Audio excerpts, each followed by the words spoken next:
तो यहाँ पे हम देखने वाले हैं कि जब आपका ओटीआर जो है वो कंप्लीट हो जाएगा, जब आपका रजिस्ट्रेशन नंबर ओटीआर नंबर जब यहाँ पे आ जाएगा, तो उसके बाद आपको कौन से प्रोसेस करने हैं उनके बारे में हम लोग यहाँ पे देखने वाले हैं। तो यहाँ पे हम लोग आएंगे यूपी ट्रिपल एस सी के ऑफिशियल वेबसाइट पे आ जाएंगे। यहाँ पे कैंडिडेट रजिस्ट्रेशन पे जाएंगे। यहाँ पे कैंडिडेट रजिस्ट्रेशन पे जाने के बाद आपको स्क्रॉल करके नीचे आना है। यहाँ पे अप्लाई सबसे नीचे वाले पे यहाँ पे जो दिया हुआ है 2026 वाले पे, इस पे आपको अप्लाई करना है। यहाँ पे जैसे आप अप्लाई पे क्लिक करेंगे, फिर से यहाँ पे कैंडिडेट रजिस्ट्रेशन का एक ऑप्शन आ जाएगा। यहाँ पे आने के बाद अब यहाँ पे देखिए, अगर आपके पास ओटीआर नंबर है तो आप ओटीआर नंबर यहाँ पे डालेंगे और यहाँ पे ओटीपी डालेंगे। ओके, तो जैसे हम यहाँ पे अगर ओटीआर नंबर यहाँ पे फिल कर देते हैं, मैं कुछ प्राइवेसी की वजह से मैं आपको ओटीआर नंबर यहाँ पे नहीं दिखा सकता। ओके, फिर यहाँ पे जैसे ओटीआर आप यहाँ पे लिखेंगे, ओटीआर लिखने के बाद यहाँ पे ओटीपी पे क्लिक करेंगे, तब आपको यहाँ पे एक ओटीपी जाएगा, जो आपको यहाँ पे जो है वन टाइम पासवर्ड में यहाँ पे फिल करना पड़ेगा। ये ठीक है। उसके बाद जैसे आप यहाँ पे कंप्लीट कर लेंगे, अपना पासवर्ड वगैरह जो भी है डाल देंगे, तो आपका जो भी डिटेल्स आपने भरा था वो पूरे डिटेल्स यहाँ पे जो है आ जाएंगे।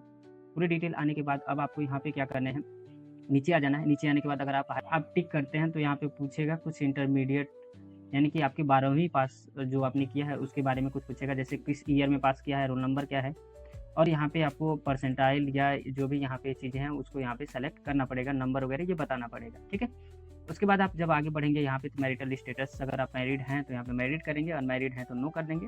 यहाँ पे यस करेंगे अगर मैरिड है तो, अगर अनमैरिड है तो यहाँ पे नो करेंगे।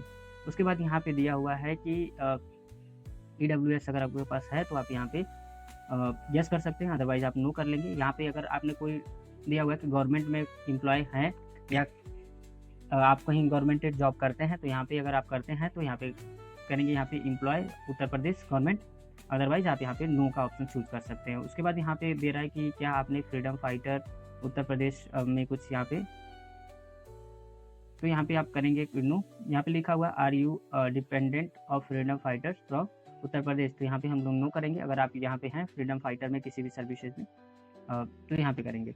उसके बाद यहाँ पे है कि किसी अगर गवर्नमेंट सर्विस मैन में हैं अगर आप, तो यहाँ पे आप भर सकते हैं, अदरवाइज आप नो कर देंगे।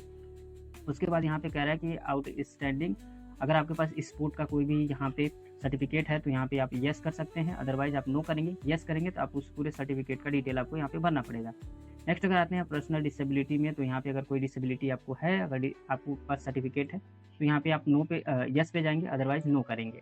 उसके बाद यहाँ पे फिर कह रहा है कि आप क्या एज रिलैक्सेशन के लिए यहाँ पे कंप्लेन करना चाहते हैं, कुछ आपके पास उसके लिए भी सर्टिफिकेट होनी चाहिए, तो यहाँ पे हम कर देंगे नो। उसके बाद यहाँ पे हम आते हैं और यहाँ पे हम करेंगे यस कि हमने सारी चीज़ें पढ़ लिया है। अभी हमारे कुछ चीज़ें यहाँ पे फिल नहीं है, तो हम इसको यहाँ पे कर देंगे पूरी तरीके से ये फिल। इंटरमीडिएट का यहाँ पे डिटेल हम लोग यहाँ पे फिल करने वाले हैं। फिल करने के बाद आप यहाँ पे क्या करेंगे, कैप्चर डाल के और यहाँ पे सबमिट करेंगे। फाइनल सबमिशन यहाँ पे पेमेंट का आपका ऑप्शन यहाँ पे आ जाएगा, तो यहाँ पे आप क्या कर सकते हैं, प्रोसीड टू पेमेंट कर सकते हैं।